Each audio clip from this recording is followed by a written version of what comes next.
Então, bom dia a todos, né, pessoal? Então, como eu tinha comentado, né,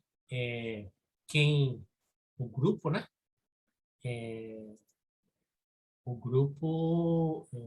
alguém do grupo se torna, né, como se diz, o co-host, né, e eu que faço isso, e toma conta do Zoom e apresenta, né, se precisar parar, acertar volume, etc., é essa pessoa que vai fazer, né, tá bom? Então, no fundo, cada grupo vai apresentar o seu seminário, né? Mesmo que seja no YouTube, né? Caroline, tá aí?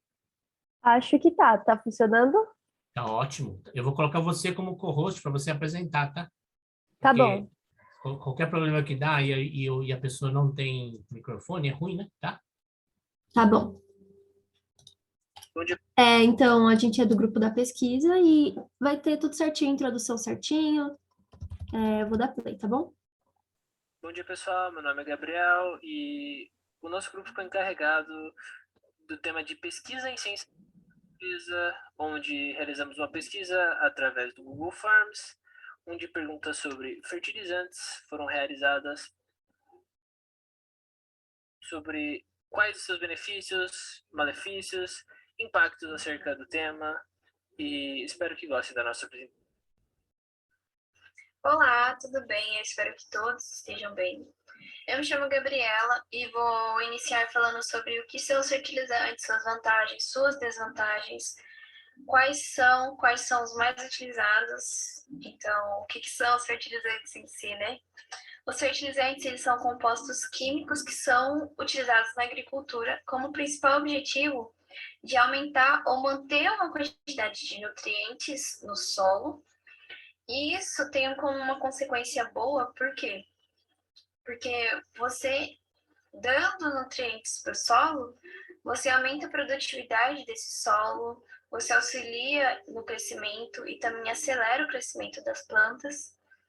E isso é muito bom. Então, quando você implementa o fertilizante no solo em si, uma retirada dos nutrientes que estão com uma carência no solo, né?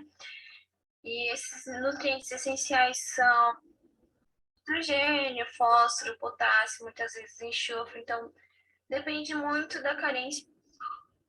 Isso é muito importante, porém, do mesmo jeito que tem uma consequência boa, tem uma consequência ruim. Eu vou falar posteriormente as vantagens e desvantagens, né, como eu disse anteriormente.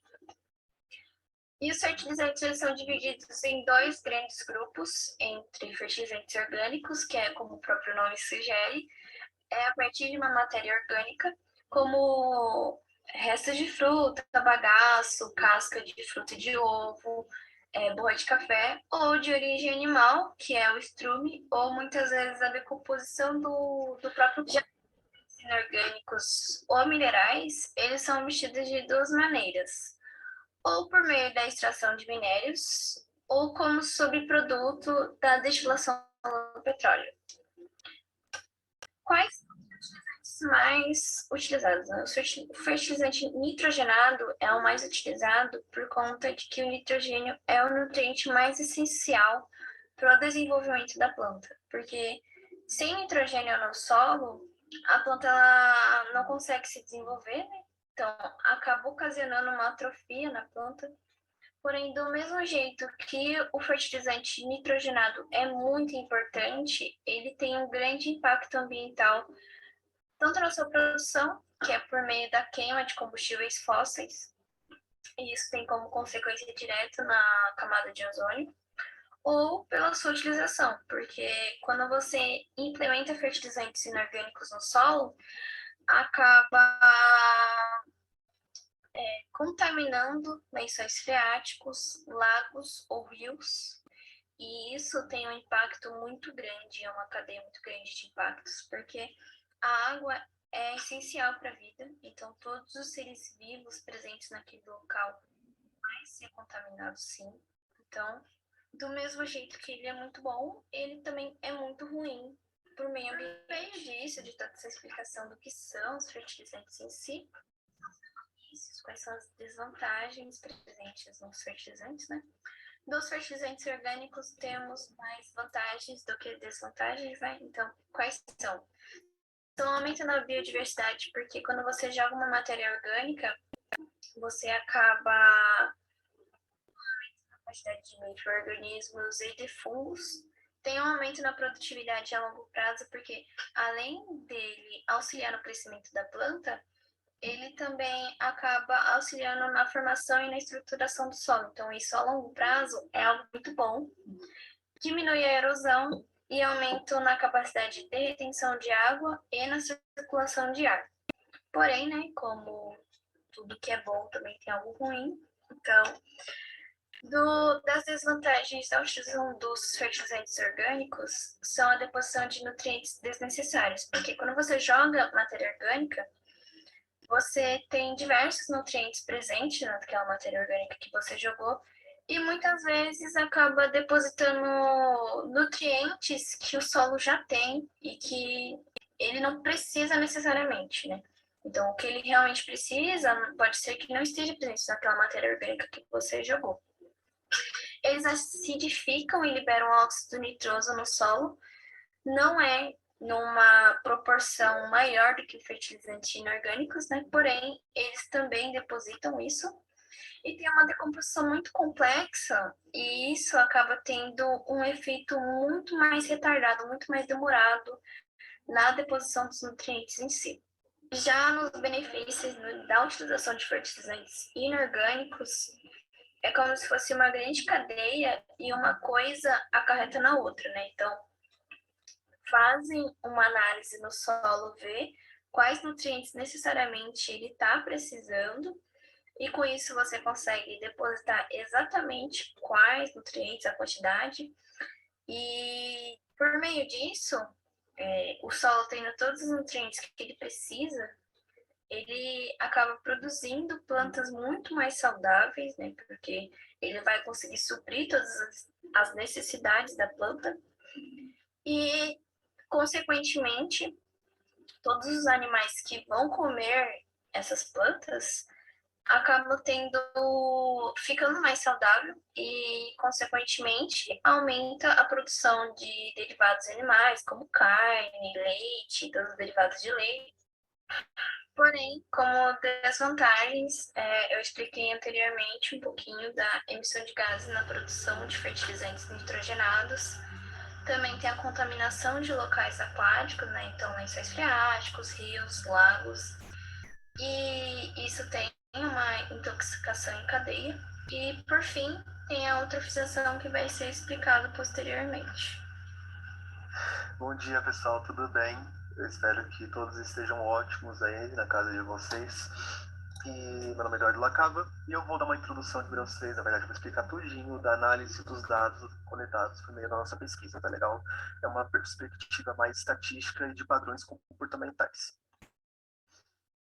As ferramentas utilizadas foram basicamente linguagem de programação Python e a sua biblioteca chamada Pandas. Defina como biblioteca uma caixa de ferramentas para um uso específico, que no caso a Pandas teria como uso específico a confecção de gráficos, tá? Por meio de programação e a computação gráfica. Tá legal? As perguntas que a gente fez são basicamente divididas em 2 grupos, cujos grupos são das perguntas que esperamos que as pessoas respondam em maioria sim e que as pessoas respondam em maioria não. Ainda bem, né? Por meio de uma boa formulação das perguntas, esses parâmetros das expectativas foram obtidos, né? Se concretizaram. Tanto que vocês veem aí no gráfico, né? Essa primeira pergunta, a maioria sim, a segunda, a maioria não, porque as perguntas de respostas esperadas positivas são perguntas que a gente já sabe que o pessoal vai ter um conhecimento empírico envolvido. As perguntas mais específicas, mais técnicas, que justificam a nossa pesquisa, como vocês estão vendo agora, nessa maioria vão ter pessoas negando o discernimento do assunto. Entende? Então, para isso, a gente confeccionou um gráfico, tá legal? E a raiz desse gráfico, ou seja, o fator primordial do gráfico, que é o coeficiente de conhecimento tácito, ele é dado pela razão entre o número de respostas positivas e o número de respostas negativas. por cada pergunta. Quanto maior o número de respostas positivas, mais conhecimento empírico, conhecimento prévio a pessoa tem para conseguir responder aquele assunto. Por exemplo, a pergunta 3 foi a pergunta com mais respostas positivas, quase 100%. Por quê? É uma pergunta que pergunta se a pessoa acha que os fertilizantes eles podem ter maus efeitos. É algo meio empírico, porque de tanto ouvir ONGs, né, mídia, redes sociais, falando a respeito dos riscos, a pessoa meio que acaba já matando a charada.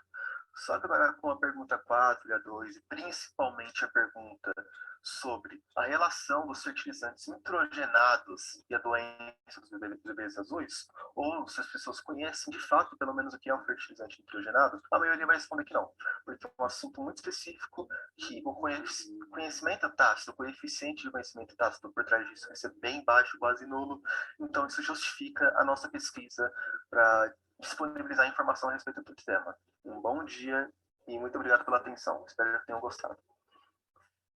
Então, como já foi dito, o uso de fertilizantes nitrogenados de uma forma excessiva pode causar diversos problemas, como os impactos sociais, ambientais e na saúde.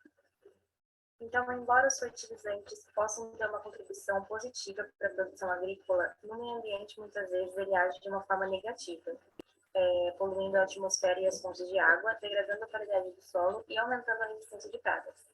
Um dos impactos ambientais é a eutrofização, que é a poluição de corpos d'água, como rios, lagos e lençóis freáticos, o que ocasiona uma coloração turva e abaixos níveis de oxigênio dissolvido na água, o que resulta na morte de peixes e diversas plantas e vegetais aquáticos. Outra coisa que pode ocorrer é a elevação do nível de nitrato presente na água, e segundo a OMS, a Organização Mundial da Saúde, o nível de nitrato para o consumo humano na água não pode ultrapassar de 10 mg por litro. E um dos impactos sociais é o acesso e o consumo direto que a população tem com essa água com níveis acima de estabelecidos de nitrato. E esse consumo, mesmo em quantidades pequenas, pode causar danos na saúde. O principal dano na saúde é a síndrome do bebê azul, que é uma síndrome que afeta o transporte de oxigênio no sangue e acaba resultando em uma coloração azulada na pele do bebê, por isso que tem esse nome. E aqui a gente trouxe uma tabela que mostra os maiores produtores de amônia em uma escala global. E a amônia é o principal componente dos fertilizantes nitrogenados, e a partir disso a gente consegue comprovar a relação que a doença tem com os fertilizantes. Porque, segundo o Parlamento Europeu, em 2004, a síndrome do bebê azul apresentava centenas de casos nos Estados Unidos e na Europa Oriental, enquanto na Europa Ocidental tinha uma incidência relativamente mais baixa. E voltando na tabela, a gente consegue perceber que a Rússia, os Estados Unidos e a Ucrânia estão numa posição mais alta do que a Alemanha, a Holanda e a França, que fazem parte da Europa Ocidental e apresentavam menos casos da doença em 2004. Oi, meu nome é Caroline e eu vou falar da necessidade da utilização pela população total e da relevância sociocultural e ambiental relacionada ao uso de fertilizantes nitrogenados. Então, segundo o jornal Global Fert, em 2016, a produção agrícola no Brasil bateu um recorde alcançando 230 milhões de toneladas. Isso com um aumento de apenas 6% na área plantada. Aqui a gente tem um gráfico mostrando como o faturamento do agronegócio brasileiro cresceu significativamente nos últimos 25 anos. E de acordo com os cálculos da CPEA, em 2020, o agronegócio teve uma participação de 26,6% no PIB do Brasil. E dentro desses 26,6%, a agricultura é responsável por 68% e a pecuária é responsável por 32%. O Brasil é o terceiro maior produtor de fibras e alimentos no mundo, ficando atrás somente dos Estados Unidos e da China. A gente tem essas tabelas aqui para ilustrar sobre a soja, cana-de-açúcar e o milho. E então a gente tem em média a importância da conservação do solo em relação ao plantio e à economia. É necessário então o uso de fertilizantes e além de que os fertilizantes possuem macromoléculas em sua estrutura. O que são macromoléculas? São as moléculas de alto peso que são responsáveis pelo crescimento forte das plantas, como nitrogênio, fósforo, potássio, magnésio. Então aqui a gente tem uma tabela falando da extração média do milho destinada à produção de grãos e silagem em diferentes níveis de produtividade. Ou seja, para que a gente tenha uma maior produtividade, os fertilizantes eles vão realizar função de devolver para o solo os nutrientes que foram extraídos pelas plantações. Agora, falando sobre a relevância ambiental e sociocultural, quando as lavouras elas estão adequadamente adubadas com os fertilizantes nitrogenados, elas produzem grãos com maior teor de proteína, que são essenciais para a alimentação humana e alimentação animal. Consequentemente, vai ter uma melhoria no valor alimentício da carne, do leite e dos produtos que são de origem animal no geral. Agora, a gente falando de porcentagem, estima-se que 40% da população mundial tem a sua subsistência alimentar associada ao desenvolvimento do processo para a síntese da amônia. O que é a síntese da amônia? É a gente produzir os fertilizantes nitrogenados a partir do nitrogênio que já existe no ar. E a síntese da amônia, ela proporcionou a produção de fertilizantes nitrogenados em escala mundial, ou seja, aumentando a produtividade da agricultura em grande parte do planeta. A gente atribui para ela um aumento de 30% a 50% na produção agrícola. Esse foi o nosso trabalho, espero que tenham gostado. Essas são as nossas referências bibliográficas e muito obrigada. Muito bom, hein, professor? pessoal? Muito bom, hein? Tá? Show de bola. Parabéns. Só para mostrar aqui para o senhor que deu 15 minutos e 4, tá bom? Não, eu marquei aqui também. Obrigado, tá? Parabéns. Alguma pergunta, pessoal? Como foi a coleta de dados para vocês? Assim, foi algo natural, tranquilo? Já tem experimentado fazer esse tipo de coleta de dados? Algum dado específico surpreendeu vocês? Ou porque não era esperado? Ou porque destoou muito do que era esperado? Enfim, como vocês poderiam me dizer um pouco mais sobre isso, por favor? Tudo certo, então? Então, a nossa coleta de dados, ela foi algo mais esperado, né? Como o próprio Eduardo falou, os dados, eles não surpreenderam muito, porque a gente já esperava que as pessoas tivessem o tal do conhecimento empírico sobre os fertilizantes no geral, mas que ninguém sabe exatamente muito a fundo o que isso causa, né? Sendo assim, foi uma coisa mais esperada mesmo. Do tipo, nós sabemos que fertilizantes fazem mal, mas até onde eles fazem mal? Quais são os benefícios? Essa parte as pessoas desconhecem, sabe? Vocês conseguem ver? Tá ótimo. Testa o som, Lorena, para a gente ver se vai funcionar. Som? Felipe Marques de Lima, Larissa Santos Souza, Lorena Segantin Giacomassi, Mariane Osana Azevedo de Carvalho e Tainá Fernandes Barbosa. Bom, o nosso grupo escolheu a habilidade EM13CHS606, que foi a sexta habilidade proposta pelo professor Mário Mina. O nome dela é Dados em Ciências Sociais. Ela consiste numa habilidade para as turmas de primeiro ao terceiro ano do ensino médio, nas áreas de ciências humanas, mais especificamente em sociologia. Seu objetivo é analisar as características socioeconômicas da sociedade brasileira com base na análise de documentos, dados, tabelas, mapas, etc., de diferentes fontes, e propor medidas para enfrentar os problemas identificados e construir uma sociedade mais próspera, justa e inclusiva, que valorize o protagonismo de seus cidadãos e promova o autoconhecimento, a autoestima, a autoconfiança e a empatia. Nesse trabalho, montamos um questionário socioeconômico, no qual selecionamos 11 perguntas. São elas: idade, cor e etnia, tipo de moradia, com quem mora, com quantas pessoas mora, meio de transporte utilizado para ir à faculdade ou trabalho, participação econômica na vida da família, tipo de atividade remunerada exercida, a idade que começou a trabalhar e o nível de escolaridade dos pais. O questionário foi compartilhado em grupos de WhatsApp e no Instagram, sendo que foi respondido por 155 pessoas. Ao analisarmos as respostas às perguntas, observamos que em algumas questões as respostas são concentradas. Por exemplo, a maioria das pessoas tem entre 18 e 25 anos, mais de 77% são brancos, 90% moram com a família, mais de 60% utilizam transporte coletivo para se locomover até o trabalho ou a faculdade, mais da metade das pessoas que responderam não trabalham e têm seus gastos custeados pela família, a maioria das pessoas começou a trabalhar após os 18 anos e a escolaridade dos pais varia, sendo a sua maior concentração em ensino superior e segundo grau completo. Ao obtermos o resultado do questionário econômico, foi possível fazer várias ligações. Selecionamos algumas delas para guardar nesse trabalho. Essas ligações serão apresentadas a seguir pelos outros integrantes do grupo, que analisaram os dados recolhidos e fizeram pesquisas para embasar melhor o seu trabalho.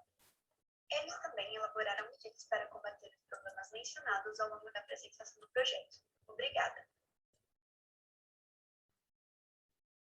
Ok, meu nome é Lorena e eu vou falar um pouco sobre a idade e a sua relação com os principais meios de transporte utilizados pelos nossos entrevistados para ir à universidade ou ao trabalho.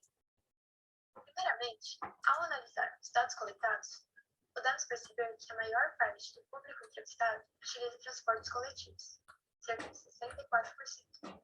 Quando consideramos apenas os jovens de 18 a 25 anos, esse número sobe para 67%. Essa situação não se trata de um caso isolado dos nossos entrevistados.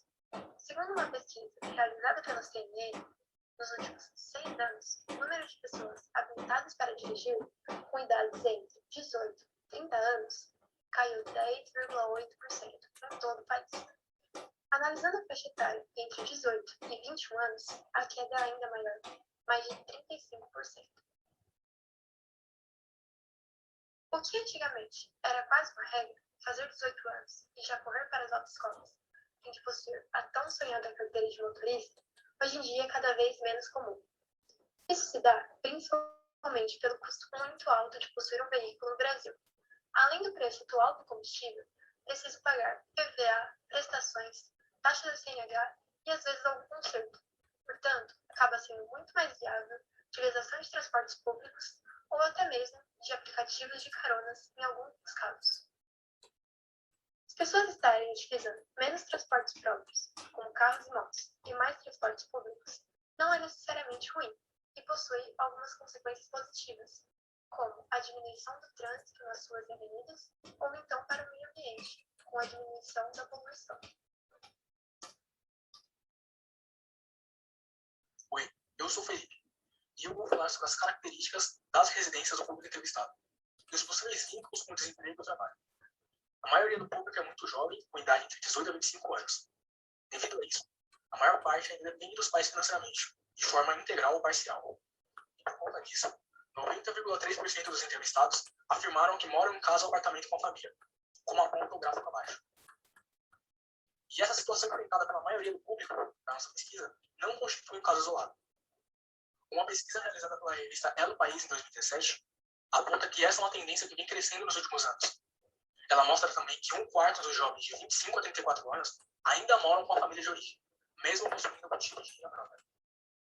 Dentre os fatores que podem estar vinculados com isso, o estudo Síntese de Indicadores Sociais do IBGE aponta que o aumento da escolaridade e o tempo de estudo estão contribuindo para o aumento do tempo que os jovens ficam na casa dos pais. O mercado de trabalho vem exigindo cada vez mais qualificação profissional, seja através de cursos técnicos, cursos de capacitação superiores ou especializações. Enfim, com a alta carga horária desses cursos e com uma jornada de trabalho que é em média 8 horas no Brasil, os jovens estão apresentando dificuldade para conciliar os estudos e o trabalho. Aqueles que escolhem priorizar os estudos passam a precisar da ajuda dos pais para suprirem suas necessidades financeiras enquanto estudam. Consequentemente, permanecem mais tempo nas residências familiares. Uma das formas para amenizar os impactos desse problema é através da modificação da lei de estágio pelo Estado, com o objetivo de aumentar o número de vagas de estágio e aprendizagem.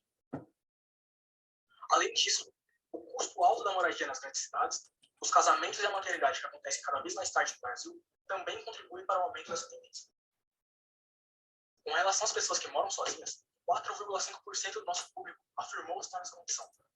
Números condizentes com as pesquisas do IBGE, que relatam que o Brasil, em 2019, apresentava cerca de 11 milhões de pessoas morando sozinhas. Considerando que a população brasileira possui um total de 210 milhões de habitantes, aproximadamente 5% da população mora sozinha. Valores próximos com aqueles coletados por nossa pesquisa. O número de pessoas por residência, coletados por nós, também coincidiram com aqueles registrados pelo IBGE. Em nossa pesquisa, a maioria das pessoas afirmou que suas casas possuem cerca de 3 pessoas. E com uma diferença mínima no percentual, grande parte das pessoas afirmaram que em suas casas residem 4 pessoas, como aponta o gráfico abaixo. De acordo com o IBGE, as moradias no Brasil tinham em média 3 pessoas por residência em 2015, número que vem diminuindo nos últimos 40 anos. Em 1981, essa média era de 4,3 pessoas por família, segundo o IBGE. Essa diminuição ela está ligada diretamente com a queda da taxa de fecundidade das mulheres brasileiras, segundo a ONU. E esse número ele tem relação direta com o acesso a direitos como emprego, além da saúde e da educação. Olá, meu nome é Larissa Santos Souza e eu vou falar sobre idade inicial de trabalho relacionado com dependência familiar. Verificamos que a maioria dos jovens participantes da pesquisa estão entre 18 e 25 anos e configuram 90% da situação de semidependência, frente a 6% dos maiores de 30 anos e 4% dos menores de 18 anos, representados abaixo no gráfico 1. Já os independentes, no total de 12,3% dos participantes da pesquisa, são compostos pela faixa etária de menor de 18 anos até 30 anos, um intervalo extenso, que assim como no gráfico 1, dá-se ênfase pela predominância de 18 a 25 anos. Aqui é o gráfico dos independentes. Agora uma capa de reportagem que diz: apenas 25% dos jovens de 18 a 30 anos fazem controle financeiro. Uma das justificativas para os dependentes que dependem da família. Média de idade inicial do trabalho. A capa de reportagem diz: IBGE. Brasil tem 4,6% de crianças e adolescentes em trabalho infantil.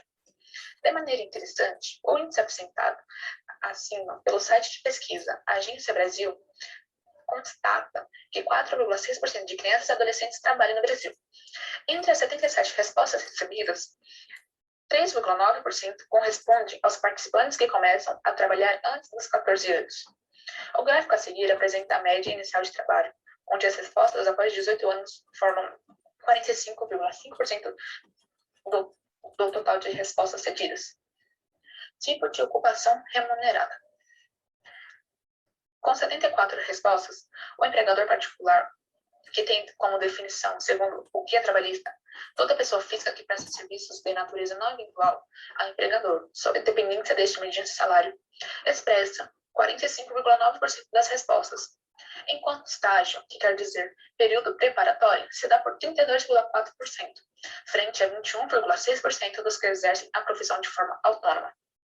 Tipos de atividade remunerada são representados abaixo, aqui no gráfico. A idade inicial será tema da análise em virtude das ocupações já aqui elencadas.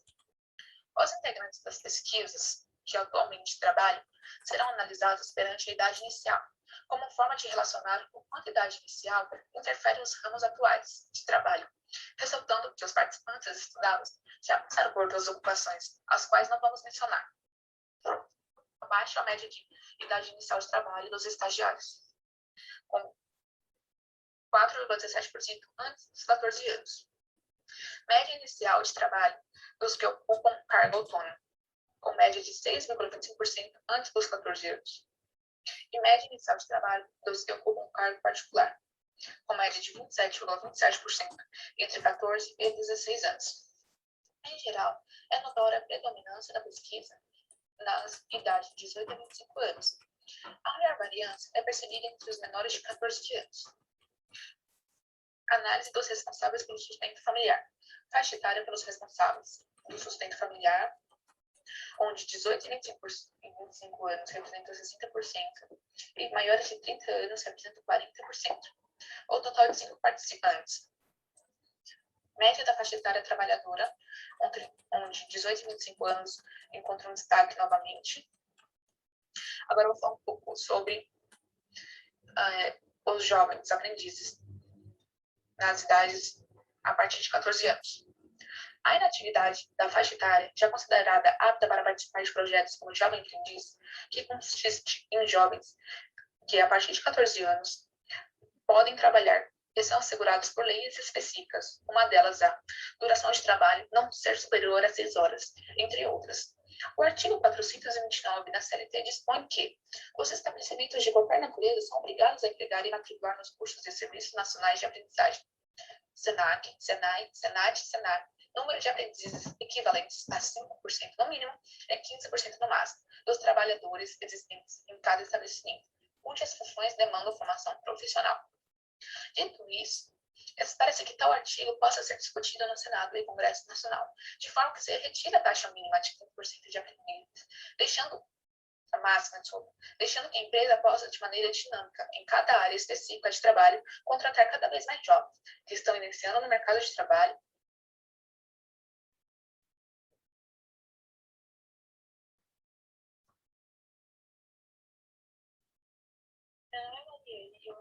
sobre igualdade de gênero na educação relacionando com os resultados que obtivemos no nosso questionário. Um dos grandes símbolos da luta feminina ao direito de estudo é a Malala Yousafzai, vencedora de um prêmio Nobel da Paz e sobrevivente da violência do Talibã. O Talibã decidiu promover um atentado contra a vida da estudante em represália às constantes críticas que ela fazia a essa organização fundamentalista. No dia 9 de outubro de 2012, o ônibus que Malala estava foi parado por membros do Talibã. 3 tiros foram disparados contra ela. Malala teve um dano no nervo facial, que fez com que a parte esquerda de seu rosto ficasse levemente paralisada. Também teve danos em um dos tímpanos. O papel de Malala na defesa do direito das mulheres de estudarem e a comoção internacional causada pelo atentado com que ela sofreu fizeram com que a Organização das Nações Unidas, a ONU, estabelecesse o dia 12 de julho como o Dia de Malala, data utilizada para reforçar à comunidade internacional a importância do acesso das mulheres à educação. De uma forma geral, no Brasil, o caminho a ser percorrido em direção à igualdade de gênero, ou seja, em um cenário onde homens e mulheres gozam dos mesmos direitos e oportunidades em todas as dimensões aqui analisadas, ainda é longo para as mulheres e ainda mais tortuoso se essa for preta ou parda e residir fora dos centros urbanos das regiões sul e sudeste. De acordo com o IBGE, mostra-se uma tendência geral de aumento de escolaridade das mulheres em relação aos homens, sendo que as mulheres atingem em média um nível de instrução superior ao dos homens. Entre os homens com 25 anos ou mais de idade, 15,1% têm ensino superior completo. Já entre as mulheres com 25 anos ou mais de idade, no país, 19,4% completaram o ensino superior. De acordo com as respostas dadas ao questionário, dos total de 155 pessoas que responderam, 60 afirmaram que a mãe possui ensino superior completo, o que equivale a 38,7%. Já os pais com ensino superior chegam a 40%, com 62 respostas. Mas em relação ao ensino médio, as mulheres são maioria, com 35,5%, contra os homens que têm 30,3%. Da mesma forma que as mulheres são maioria na especialização, com 16,8%, contra os homens que somam apenas 13,5%. No antigo ginásio, equivalente aos anos do 5º à 8ª série, foi maioria entre os homens com 11,6% das respostas. Entre as mulheres, chega a 4,5%. Em relação à 1ª à 4ª série, os números são iguais entre homens e mulheres, com 2,6%. Apenas uma pessoa respondeu que não sabia a escolaridade da mãe.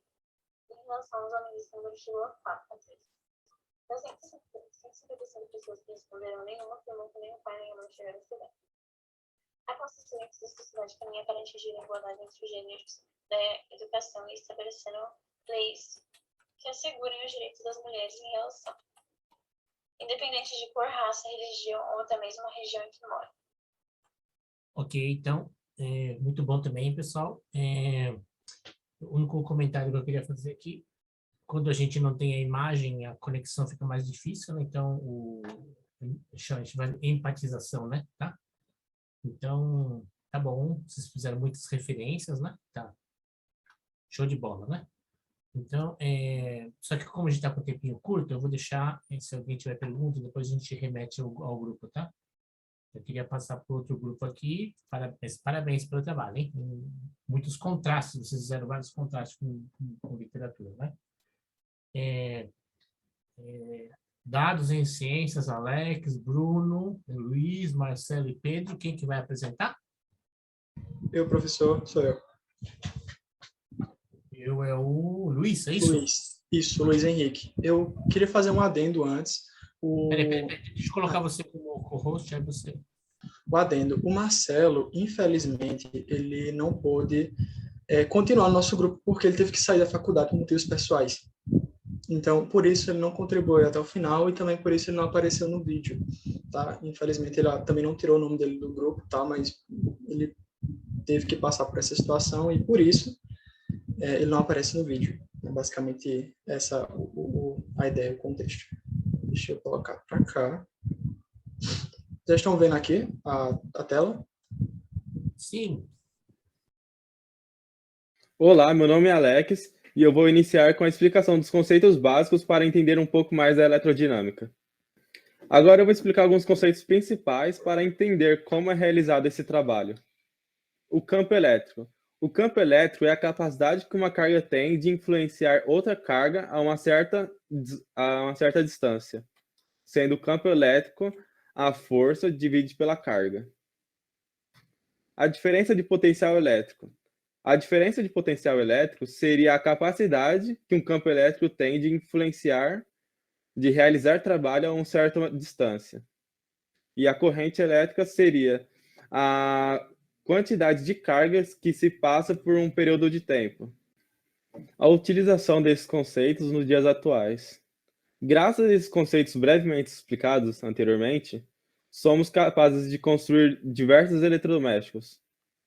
A utilização desse conceito se dá pela multiplicação da corrente elétrica pela diferença de potencial, trazendo mais um outro conceito, que seria o watts, a potência da máquina. A potência da máquina, que muitas vezes é descrito pela Anatel com um selo de verificação nesses eletrodomésticos, é uma referência de qualidade e da potência que ela gastaria em certa quantidade de horas. O custo-benefício dela. Quanto maior a potência, mais ela vai pesar no bolso final do mês, pois o cálculo dele é feito em base do quilowatts por hora. Olá pessoal, tudo bem? Hoje eu vou falar sobre o que é e como nós podemos calcular a potência elétrica de um aparelho e também maneiras de utilizar a energia de modo mais consciente. A potência elétrica é uma grandeza física que mede a quantidade de trabalho realizada em determinado intervalo de tempo. Então, sabendo disso, nós podemos representar a potência por uma razão entre energia elétrica transformada e o intervalo de tempo dessa transformação. Ou em uma fórmula, nós temos como a potência elétrica sendo igual à energia elétrica total, que é medida em watts, dividida pela variação de tempo, que é medida ou em segundos ou em horas. Sendo essa uma forma mais geral, que pode ser utilizada para, por exemplo, determinar o consumo de energia elétrica, como eu vou demonstrar aqui logo em seguida. Ou pode ser ainda representado por uma outra forma, onde nós temos a potência elétrica sendo igual à corrente elétrica, que é medida em ampere, multiplicada pela diferença de potencial, que é medida em volts, com a qual é possível resolver a maior parte dos exercícios de eletrodinâmica que envolvem esse cálculo de potencial. Então, eu vou apresentar um exemplo que demonstra como nós podemos calcular o consumo de energia com base na potência e no tempo de uso de um aparelho, considerando o caso com um banho de 10 minutos em um chuveiro elétrico com potência de 5.200 watts, primeiro nós devemos passar a potência do chuveiro para kWh e o tempo do banho para horas, para que tenhamos um resultado em kWh, que é a grandeza medida como final. Logo, nós temos que 5.200 watts viram 5,2 kW, e 10 minutos viram 0,16 horas, ou para a base de cálculo, 1 sobre 6 horas. Então, usando esses valores na primeira razão que nós apresentamos, temos que a energia elétrica total é igual à potência elétrica de 5,2 watts, multiplicado pelo tempo de 1,6 hora, e é igual a 0,87 kWh em um período de 10 minutos, ou em período de 60 minutos, 5,2 kWh. Então, se soubermos o valor do kWh cobrado pela organização, nós podemos encontrar qual o custo desse banho. Onde, se nesse exemplo considerarmos como sendo 32 centavos, vamos ter que, para cada banho de 10 minutos, são gastos 27 centavos.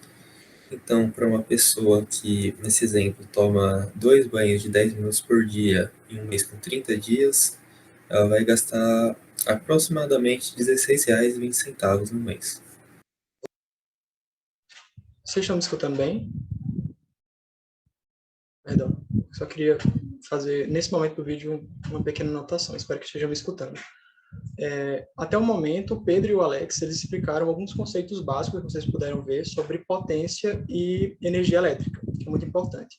Nesse momento da apresentação, nós vamos considerar uma amostra de 50 aparelhos, entre os aparelhos micro-ondas, fontes de computador, lâmpadas, micro-ondas, ventiladores e geladeiras. Perdão se eu repetir algum. Certo? 10 de cada. E nós vamos comparar nesse código, né? Essa informação, né, das unidades e da quantidade de preços, infelizmente eu me esqueci no momento da apresentação, mas gostaria de fazer esse adendo nesse momento e vocês continuem, né, enfim, observando a operação do código. Obrigado.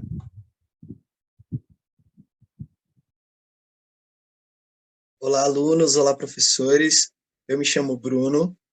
Hoje, juntamente com o Luiz, a gente vai estar apresentando a base de dados do nosso trabalho. Olá a todos, vamos começar agora a apresentação do código.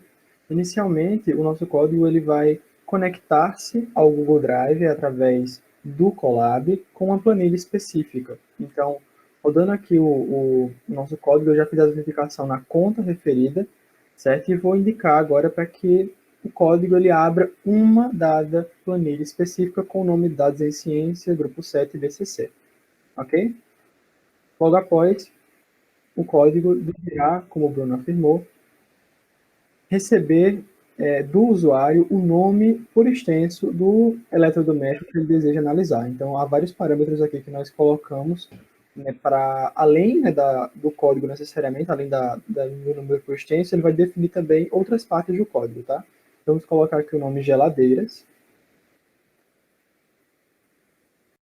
e conferir na planilha o preenchimento de duas variáveis importantes, a variável custo por mês, que é a relação entre potência e custo, e a variável escala de custo-benefício, que é o somatório do preço com o custo por mês. Confiram só.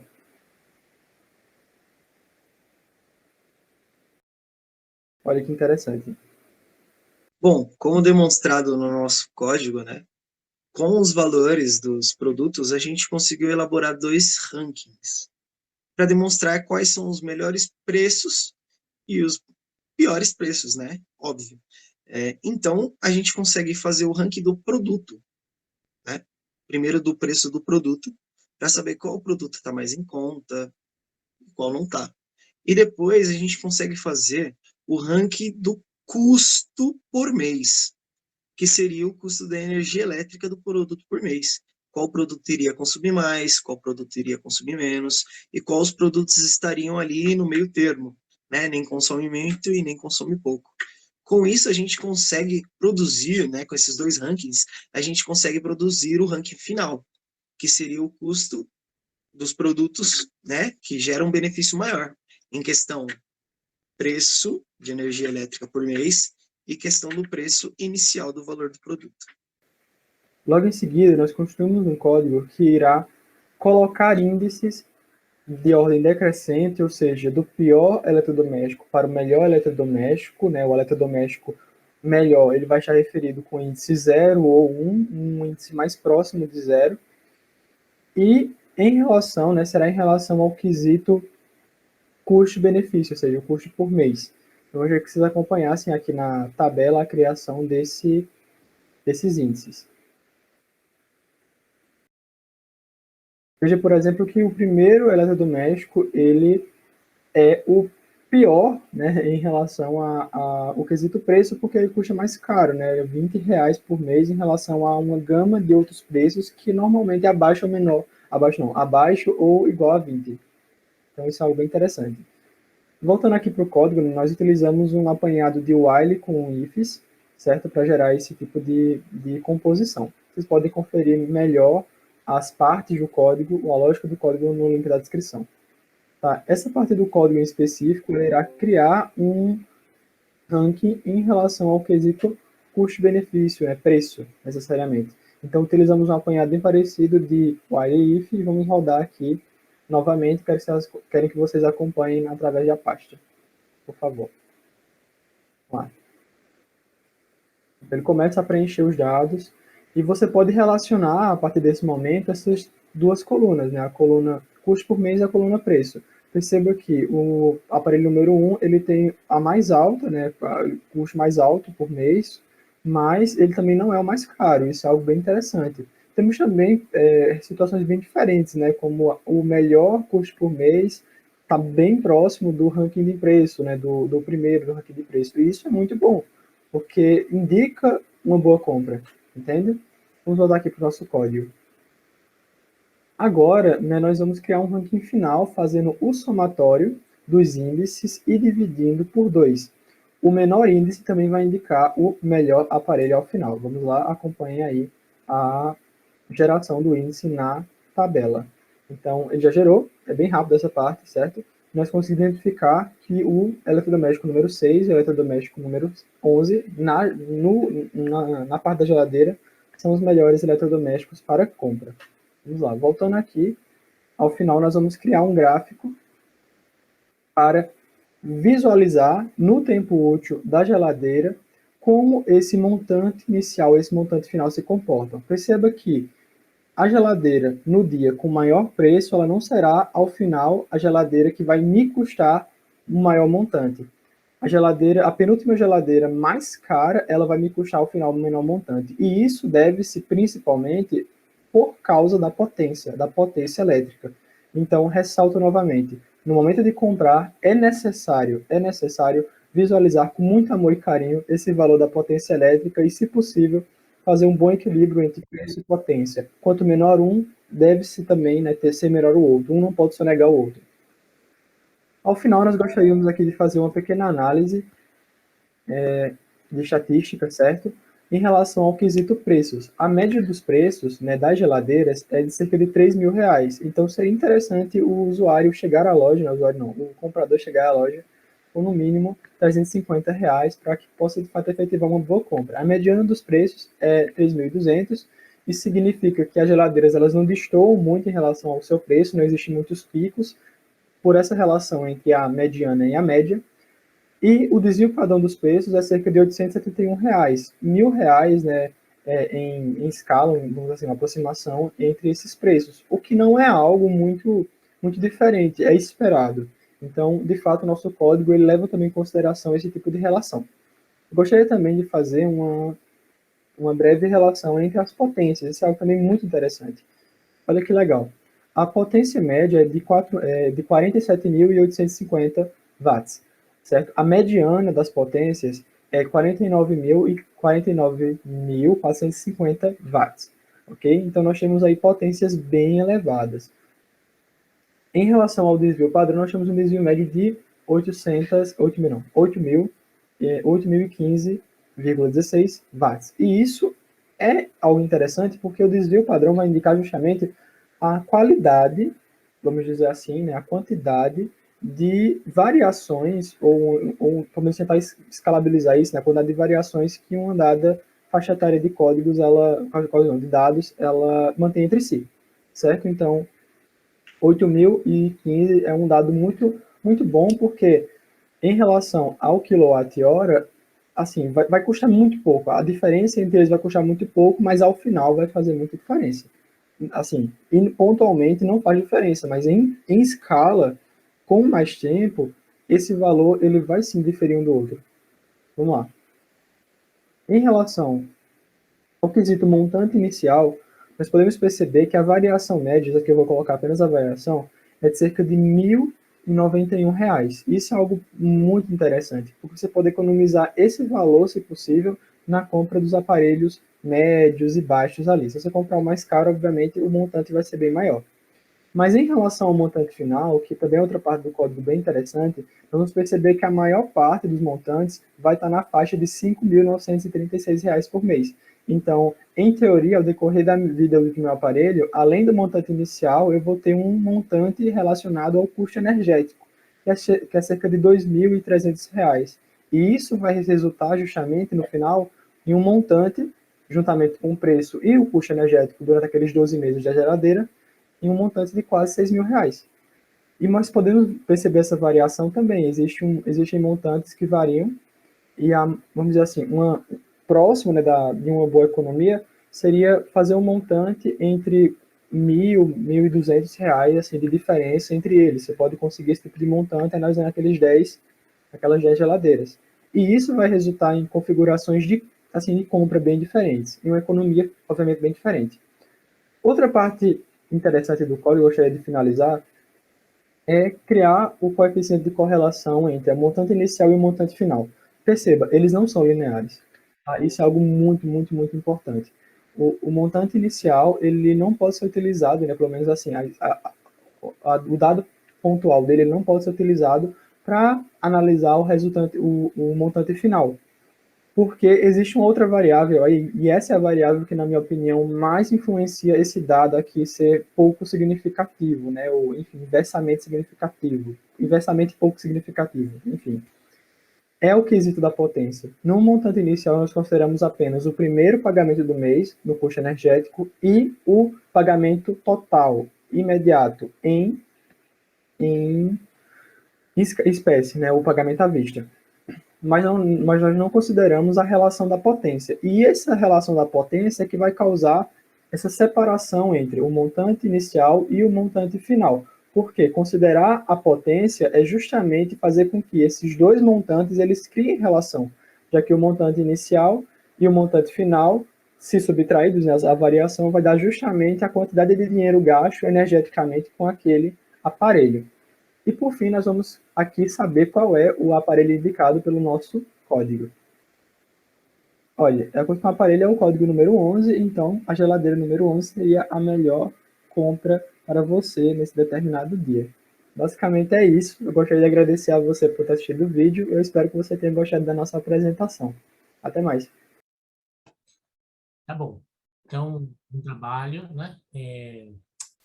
Só tomar cuidado, pessoal, que às vezes, quando a gente faz muita demonstração, a apresentação fica problemática, a gente não enxerga, não consegue raciocinar junto, tá? Então, melhor apoiar nos slides, tá? Tudo bem? Do que fazer ao vivo, né? Então, mas os dados estão consistentes, estão muito bom, tem muito dado, né?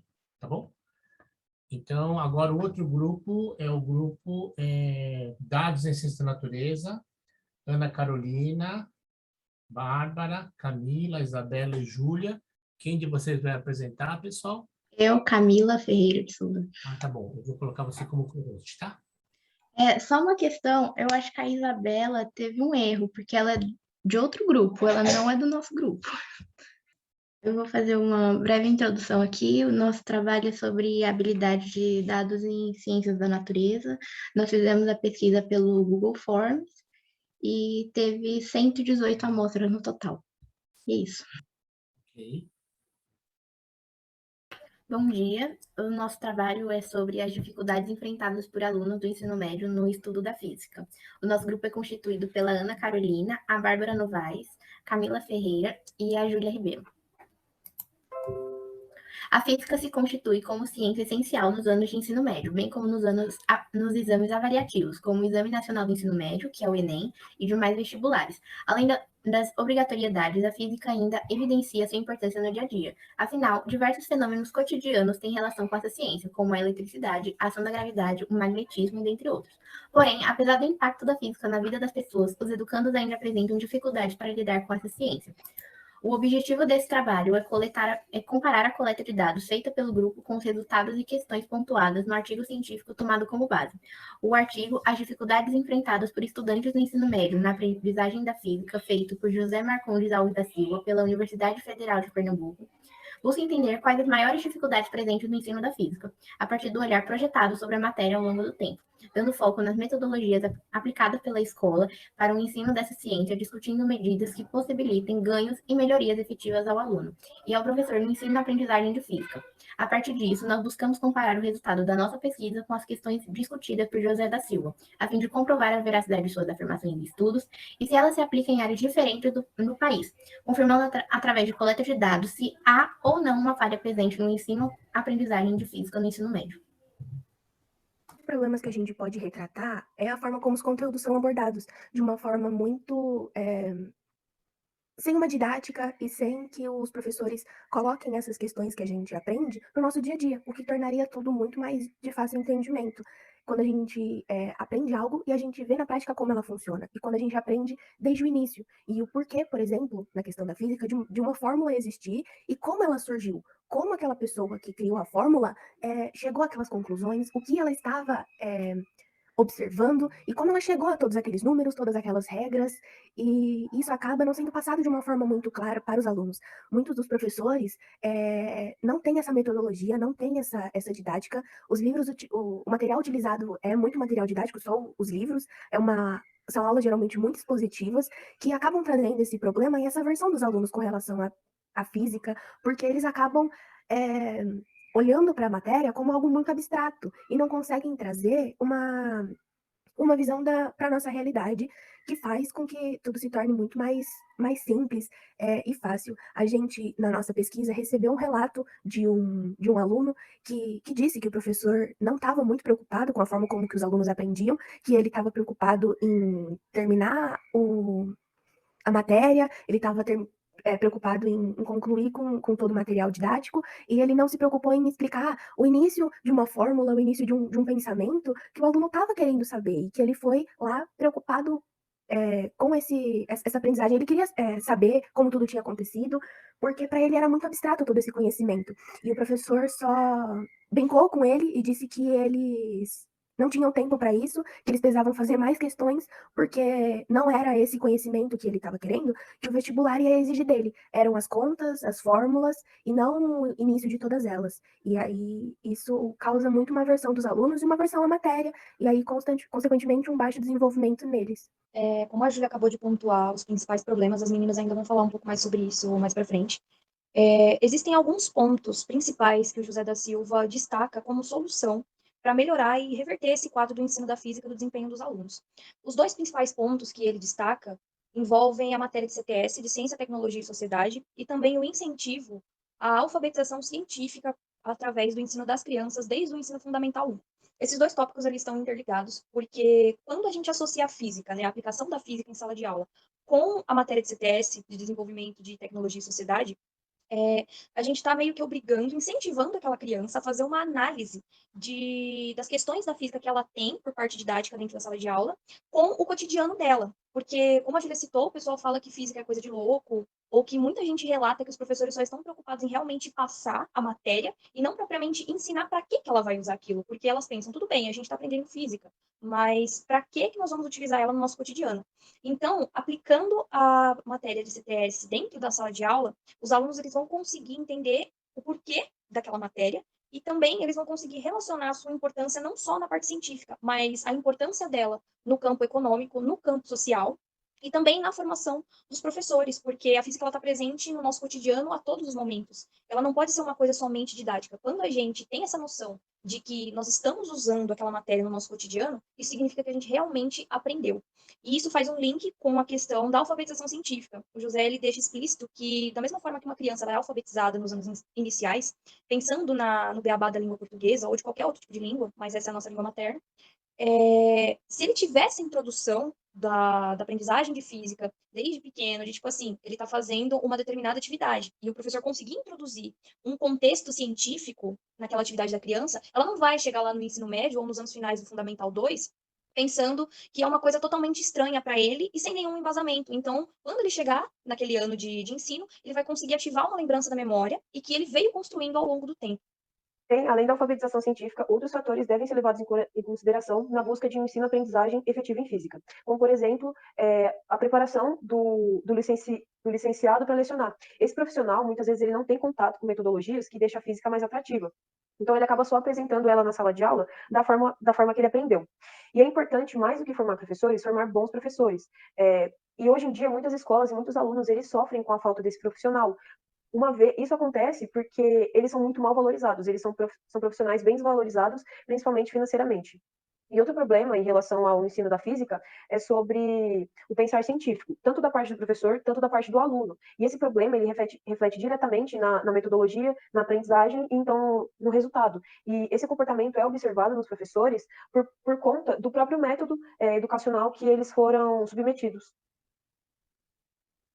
Um outro problema é justamente essa falta de estrutura da escola, de não ter essa capacidade para ter uma aula mais didática, um projetor, uma aula externa, ao ar livre, em que as pessoas possam fazer essas experiências que vão tratar sobre a pressão, sobre, enfim, vários outros temas que envolvem a física, que podem apresentar essa questão de uma aula com um slide, de fazer uma brincadeira, uma gincana, com que torne toda essa aula mais didática, mais dinâmica, que instigue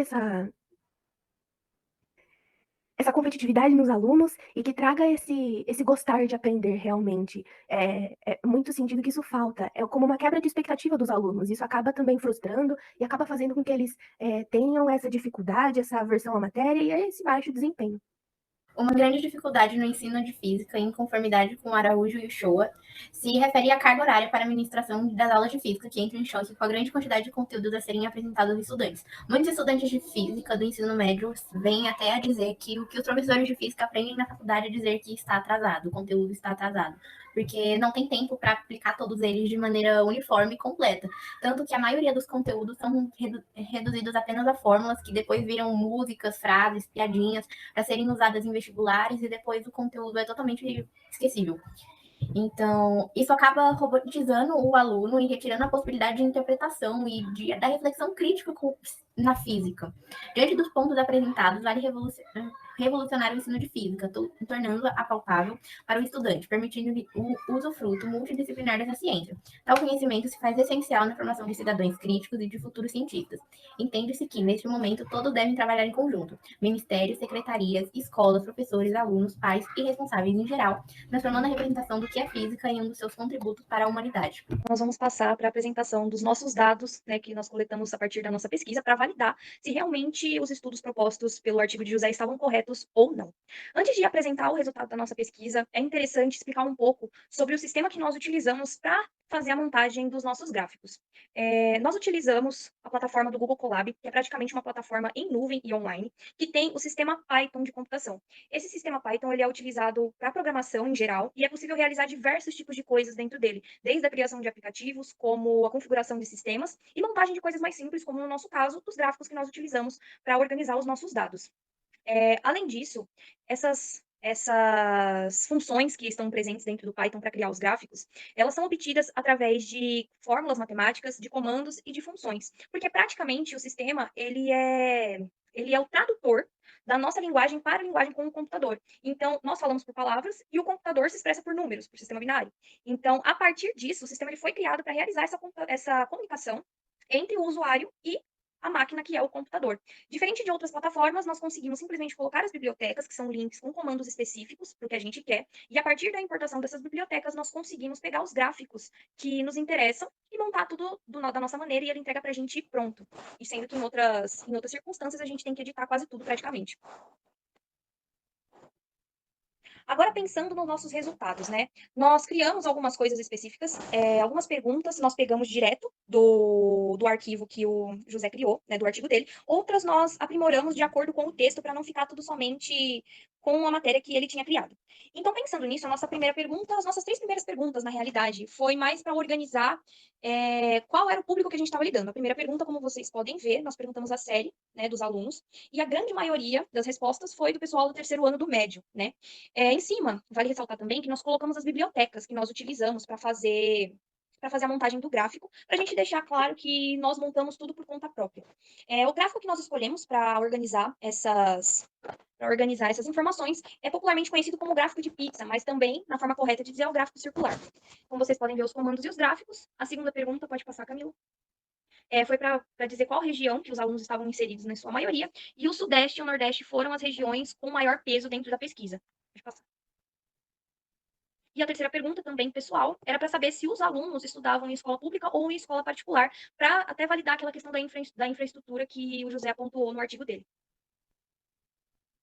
Aqui, nós pegamos uma pergunta para comparar com o artigo que nós tiramos como base, e é se os alunos possuíam ou não alguma dificuldade em física. E a grande maioria em peso respondeu que tem dificuldade. 73,7% dos alunos responderam que tem dificuldade e só 26,3% que não, né? No gráfico da nossa pesquisa.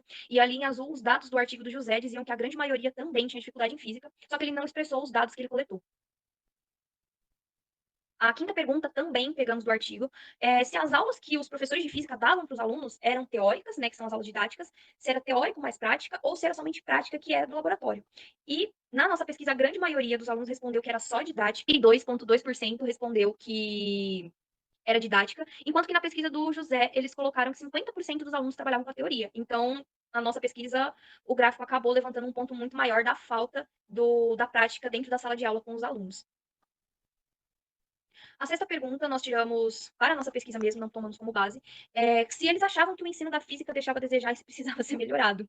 E realmente a grande maioria também concordou que o ensino da física precisava ser melhorado, e é perturbador, porque realmente os dados propostos pelo autor estavam corretos. Nós tivemos um pequeno imprevisto com a internet aqui. E os alunos, na nossa pesquisa, disseram que eles identificam a importância, 45,8% dos alunos disseram isso, e na pesquisa do José, 45,6% pensam somente nas provas, então é um número extremamente parecido. E do outro lado também, 54,2% no nosso disse que pensa somente nas provas, e no dele, 54,4% identificam a sua importância, enquanto que a outra metade não consegue identificar a importância. Isso é um ponto extremamente importante que ele levantou no artigo, de que elas não conseguem, né, os alunos não conseguem fazer esse link com o cotidiano, então eles estão ali realmente só na decoreba da matéria. Tipo assim, eu vou utilizar isso só para passar nas provas, tanto nas provas didáticas do ensino médio, quanto nas provas dos vestibulares. A última pergunta que nós fizemos é se eles acreditavam que a pressão dos vestibulares mais no ensino médio atrapalhava o desempenho dos alunos, pensando naquela parte da carga horária que eles não conseguem conciliar. E a grande maioria em peso respondeu que acha que atrapalha, porque na maioria das escolas a física ela é uma matéria que ela é aplicada em menor tempo, né? Geralmente se tem uma carga horária muito maior de português e matemática, e física é muito comum que se tenham de 2 a 3 aulas por semana. Então é muito pouco tempo para os alunos conseguirem se adequar aos temas da matéria e também conciliar com as outras questões que eles têm que lidar, que é a questão dos vestibulares. Então, realmente, essa questão da carga horária ela deveria ser repensada se a aplicação da matéria não deveria ser trabalhada já desde o Fundamental 2 ou do Fundamental 1, para que não haja uma resposta como essa posteriormente. Para concluir, a partir dos dados retirados da nossa pesquisa, fica evidenciado o quão importante e necessário é a reinvenção do estudo de física no Brasil. E também deixa evidente que os dados e a pesquisa levantada por José da Silva estava assim correto e que, na verdade, a defasagem do estudo de física no Brasil é por conta da forma com que a física é apresentada na sala de aula e não por um desinteresse da parte do aluno. E esse problema, ele é mais complexo, não dá só para apresentar uma solução, porque ele está atrelado a problemas de estrutura, de infraestrutura, problemas de investimento na educação básica no Brasil e na formação dos professores. Isso acaba refletindo diretamente na forma com que o estudo é apresentado na sala de aula e acaba deixando o aluno desmotivado, frustrado, e às vezes ele nem quer entender qual é a importância da física no cotidiano. Portanto, é extremamente necessário, como já foi dito, a reinvenção do estudo de física e que seja inserido a alfabetização científica desde o ensino fundamental 1, e que a aula de física ela seja dividida entre aulas práticas e aulas teóricas, para assim o aluno ele poder atrelar a física com o cotidiano e ela deixar de ser apenas uma decoreba de fórmulas e conteúdos. Essa foi a nossa apresentação e qualquer dúvida vocês podem nos perguntar no particular. Muito bom, hein, pessoal? Muito bom. Gostei bastante. A dinâmica, né? As meninas falam com empoderamento, tá? E espero, então, que todas que vão fazer, se fizerem física, né? Licenciatura, ajudem a melhorar esse panorama, com certeza ajudarão, tá? Então, detectar o problema já é um grande caminho para conseguir direcionar a solução. Se vai conseguir ou não, aí já é trabalho, né? Mas detectar o problema é muito importante. Tá bom. Então, parabéns, tá? Parabéns mesmo. Agora, H4, pesquisa em artes, Igor, João Paulo, Cali e Marcelo. Quem que vai tomar conta aí do... Pode ser eu, professor. Oi, professor. Oi, João Paulo? Professor. Ok. Eu vou apertar aqui só para ver se está indo. Vocês me confirmam, por favor. Oi, bom dia. Meu nome é Igor. Nós somos do grupo de pesquisas em artes e vamos apresentar nosso trabalho. Bom dia, tudo bem? Meu nome é Marcelo. Bom dia, meu nome é Marcos. Bom dia, meu nome é Yuka. Eu sou o João. Bom, então, dadas as apresentações, acredito que podemos começar. A arte pode ser entendida como uma atividade humana ligada às manifestações de ordem estética ou comunicativa. Ela está presente em todos os lugares, desde uma pintura em um quadro a uma arte na rua. A arte é muito importante, ao contrário do que muita gente pensa. É com ela que conseguimos expressar os mais diversos sentimentos e transmitir ideias de forma lúdica. A arte também pode estar presente em conjunto com várias matérias do ensino médio fundamental, inclusive o ensino superior. Essas matérias, como física, química, entre outras, fazem parte de algo muito maior. A arte sempre vai estar presente nelas. A arte também está presente em nossa vida desde a infância e permanece em nosso mundo e em todos os lugares que olhamos. Pensando nisso, foi feita uma pesquisa a respeito do ensino de artes nos anos do fundamental, relacionadas com a habilidade da BNCC EF69AR01, cujo objetivo é pesquisar, apreciar e analisar formas distintas das artes visuais tradicionais e contemporâneas, em obras de artistas brasileiros e estrangeiros de diferentes épocas e em diferentes matrizes estéticas e culturais, de modo a ampliar a experiência com diferentes contextos e práticas artísticos visuais e cultivar a percepção, o imaginário, a capacidade de simbolizar e o repertório imagético. É interessante ressaltar que essa pesquisa foi feita com base em alunos do ensino fundamental. Então todas as perguntas foram pensadas para que esses alunos pudessem responder. Porém, devido ao nosso acesso, nós abrimos o formulário para todos os tipos de pessoas, mas as perguntas manterão foco nesses alunos em específico. Nosso grupo fez um formulário de 10 perguntas e coletou um total de 50 amostras. O jeito ideal de coletar essas amostras talvez fosse se espalhando pelo Brasil e perguntando para pessoas aleatórias na rua, porém isso é muito difícil e além disso estamos no contexto de pandemia. Então o que nós fizemos foi um formulário online e tentamos mandar para pessoas de forma mais aleatória possível. Porém, por mais distante que fossem as pessoas que mandamos o formulário, elas ainda têm uma certa relação com a gente. Então, o formulário não é totalmente enviesado. Nós buscamos tentar entender o que as pessoas acham de arte hoje em dia e o que elas acharam do ensino que elas tiveram no ensino fundamental. E relacionar o que elas acham de tudo isso com a idade delas, com o gênero, com o tipo de escola que elas estudaram, pública ou particular, e vários outros fatores. Por isso, as perguntas que colocamos no formulário foram as seguintes. 1. Qual a sua idade? 2. Você se identifica com algum gênero? Se sim, qual? 3. Cursa ou cursou um ensino fundamental em escola particular ou pública? 4. Teve ensino de artes no ensino fundamental? Se a resposta anterior for sim, o que achou do ensino de arte? 6. Qual a primeira coisa que você pensa quando falamos em arte? 7. Você já visitou um museu ou exposição de arte? 8. Quais artistas brasileiros do estilo plástico visual você conhece? 9. Relacione as imagens abaixo com os artistas listados. Então, nós tinha essa imagem com 4 pinturas muito famosas e a pessoa tinha que responder quais artistas pintaram elas respectivamente. E 10. Define em poucas palavras o que é arte para você. A partir dessas perguntas, vamos estar entender relações, como por exemplo, se a pessoa teve ou não arte no ensino fundamental. Lembrando que o ensino de arte no ensino fundamental só se tornou obrigatório em 2010. Se a idade da pessoa se relaciona com o conhecimento de artes que ela tem. Por exemplo, se ela acabou de sair da escola, ela está com conhecimento mais fresco na cabeça, então ela vai entender mais de arte, vai gostar mais de arte. Ou se as pessoas mais velhas gostam de arte. Vamos também tentar entender como funciona o acesso à arte aqui no Brasil, por exemplo. Que tipo de pessoas visitaram museus, dependendo da idade, dependendo da escola onde estudaram, dependendo do que acharam do ensino de arte na escola, se tudo isso tem alguma relação. Agora vamos apresentar os resultados obtidos da nossa pesquisa. Nós entrevistamos 50 pessoas, sendo que 12 pessoas estão na faixa entre 0 e 13 anos, totalizando 24%, 29 pessoas entre 14 e 23, totalizando 58%, e 9 pessoas estão entre 24 e 60 anos, totalizando 18% dos candidatos.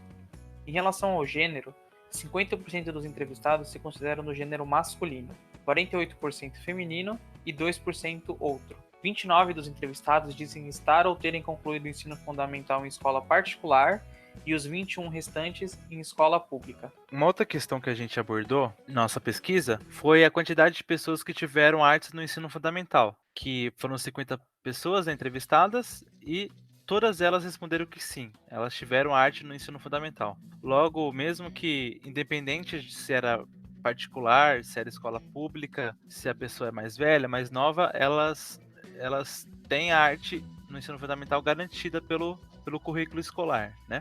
Isso é bom. E usando essa última resposta, né? Essa última pergunta, que eles responderam que eles tiveram arte fundamental, a gente perguntou o que eles acharam, né? Que não adianta apenas ter a arte se não é uma arte de qualidade, né? Em geral, a pesquisa independeu também da formação, né? Variou bastante, dependente da idade. Se foi em particular ou pública, não importou. A maioria colocou como uma matéria legal, mas que teve uma abordagem superficial. Outros já partem para o senso comum. 50% desses entrevistados falaram apenas uma resposta simples, né? Que era uma boa matéria, uma matéria legal, interessante, uma matéria mais ou menos. Aí bem pouco a minoria disse que foi uma matéria boa, uma matéria legal, que despertou o lado da criatividade dela, da expressão, que ajudou a desenvolver uma capacidade artística, que deveria ser o grande correspondente dessa matéria na escola, né? Deveria ser o ponto alto dessa matéria. Além, claro, dos ensinos históricos de artista brasileiro, de artista internacional, né? Mas aqui esse estudo é mais ligado à arte do ensino brasileiro. E na outra questão, a gente perguntou qual a primeira coisa que você pensa quando falamos em arte. De novo, a grande maioria, ela remeteu, né? Mais de 50% remeteu à pintura, né? Como a arte fosse apenas pintura. Ou disse de pintores famosos, né? Remeteu a arte como Tarsila do Amaral, a arte como Romero Brito. 15 pessoas falaram que a arte é só pintura. E teve alguns entrevistados que foram mais longe, que escreveu que a arte são os artistas, que deixou de lado a essência da arte, que claro que envolve os artistas, mas não é apenas eles, não são apenas eles, envolve todo o seu trabalho e as suas artes. A minoria, né, novamente a minoria disse mais impactante, né, disse que a arte era sentimento, era música, dança, era uma forma de expressão, fazendo com que a percepção de arte ficasse mais abrangente e pegava assim um pouco da sua essência, né, da essência da arte, não ser apenas os artistas. E depois a gente perguntou se eles já visitaram um museu ou uma exposição de artes, né? Pra gente saber como que andava essa garantia à cultura às pessoas, né? Em sua principal forma, os jovens. Foi 40 disseram que sim e 10 disseram que não, né? Que nunca foram ao museu. E desses pessoas que não foram ao museu, que foram 10, a gente analisou um pouco, né, para a gente comparar os dados. Dos que não foram no museu, 40% era de escola particular e 60% era de escola pública. 60% era masculino e 40% feminino. E de 0 a 13 anos, era 40% desses entrevistados. De 14 a 23 anos, foram 30%. E de 24 acima, foram 30%. Em resumo, são os que menos foram no museu, foram alunos de escola pública, do gênero masculino, entre 0 e 13 anos. Agora, os que foram ao museu, foram 40 pessoas que foram. Da escola particular, deu 62,5% e da escola pública deu 37,5%. Bem, uma outra questão que a gente abordou foi quais artistas brasileiros do estilo plástico visual você conhece? Dos 50 entrevistados, 14 pessoas responderam que não conheciam nenhum artista. A grande maioria das pessoas que responderam se restringiram a pintores. E os principais citados foram Tarsila do Amaral, Romero Brito, Cândido Portinari e Anita Malfatti. Uma outra questão que a gente abordou foi de uma forma meio diferente. Era uma questão de múltipla escolha que pedia que relacionasse 4 diferentes obras, sendo delas 2 nacionais e 2 internacionais, com o seu respectivo autor. A primeira pintura era uma obra do autor Romero Brito, a segunda da Tarsila do Amaral, a terceira do Van Gogh e a quarta do Ed Varmante. Dos 50 entrevistados, 49 pessoas responderam corretamente essa questão. Apenas uma pessoa errou, mostrando que essas obras têm uma grande visibilidade e alcance, sendo de conhecimento de 98% dos entrevistados. A nossa última pergunta do questionário, ela era mais subjetiva. A gente pediu para o entrevistado definir em poucas palavras o que era arte para ele. A maioria das pessoas, ao definir a arte, utilizou o termo expressão, acreditando que diferentes formas de se expressar constituem a arte, tal como pintar, dançar, cantar e atuar. Outra definição foi a de que arte é cultura. Parafraseando algumas respostas dadas, tivemos: a arte para mim é toda e qualquer forma de expressão. A arte para mim é cultura. É como se expressar. E a arte é a representação de algo. Concluindo, então, a gente volta para lembrar o que a gente queria dessas pessoas na pesquisa. A gente queria saber quanto essas pessoas tinham de arte no cotidiano delas, né? O que elas consideravam arte, né? E quando a gente começa a perguntar sobre o que a pessoa acha que é arte para ela, a gente tem bastante respostas físicas, como, por exemplo, pinturas, esculturas, roupas, até que um número considerável de gente respondeu, né, que a arte é expressão, emoção, e não tem mais resposta errada. A arte é como você resolve se expressar. Então não tem uma forma errada de arte. é a sua própria ideia de arte que você faz e se expressa. E essa é uma das principais coisas que a gente queria que as pessoas parassem para pensar quando estivessem respondendo o questionário, que era pensar o que tem de arte no nosso cotidiano, o que é arte para essa pessoa. Que se a gente parar para pensar, a arte tem em qualquer lugar à nossa volta, como decoração, arquitetura, moda. E talvez um dos problemas que a gente tem de desinteresse nessa matéria no ensino fundamental seja porque a matéria não esteja acompanhando a evolução que a gente tem de arte na nossa sociedade. E talvez, se ela acompanhasse essa evolução, geraria mais interesse nas pessoas que vão futuramente ter essa matéria e melhorar o entendimento que as pessoas têm sobre arte e não apenas do conhecimento popular que a maioria das pessoas tem. E todas as referências estão aqui na descrição do vídeo, tá? Se alguém quiser olhar. E é isso. Perfeito, pessoal. Olha, para um seminário de arte, a apresentação de vocês foi extremamente artística, tá? Muito bom. Vocês usaram um conceito, né, pessoal? Que a gente chama de conceito multimídia, sincronia entre a imagem e o texto, né? Então, as transições estão muito legais. Então, olha, parabéns. Em termos de apresentação, vocês, show de bola, tá? Então, conteúdo muito bom também, mas digo, a apresentação de vocês, bastante artística, tá? Parabéns, tá? Parabéns. Então, Obrigado. então, dando continuidade aqui, pessoal, quem é o pesquisa em matemática? Lucas, Luiz e Rodrigo. Quem que vai apresentar para a gente? Olá, pessoal. Meu nome é Rodrigo e no meu grupo nós escolhemos falar sobre pesquisa em matemática. Resolvemos abordar um tema sobre perspectivas, né, de futuro entre jovens. Agora eu vou dar um resumo para vocês sobre qual tema vai ser abordado, sobre o que o tema vai ser abordado. Nessa pesquisa, nós coletamos dados de jovens entre 14 e 24 anos, pelo UForms, né, através das redes sociais, através de amigos. E com esse intuito, a gente resolveu tentar perceber um pouco mais sobre a perspectiva de pessoas, de adolescentes, e também sobre essa mudança após o nosso momento, né, de pandemia. Bom, nessa parte do trabalho, nós usamos a biblioteca do Matplotlib, né, que é uma biblioteca de gráficos 2D em Python. Né? Basicamente, nessa parte aqui, usamos dois modelos, que é o gráfico de torta, né, o gráfico de pizza, como a gente normalmente chama, e o gráfico de barras. No primeiro gráfico, que é o gráfico de tortas, corresponde ao gênero que responde à pesquisa, ou seja, 38% foi mulheres e 62% foi homens. Só uma correção aqui, na realidade, as mulheres foram maiores do que os homens, e está invertido aqui, tá?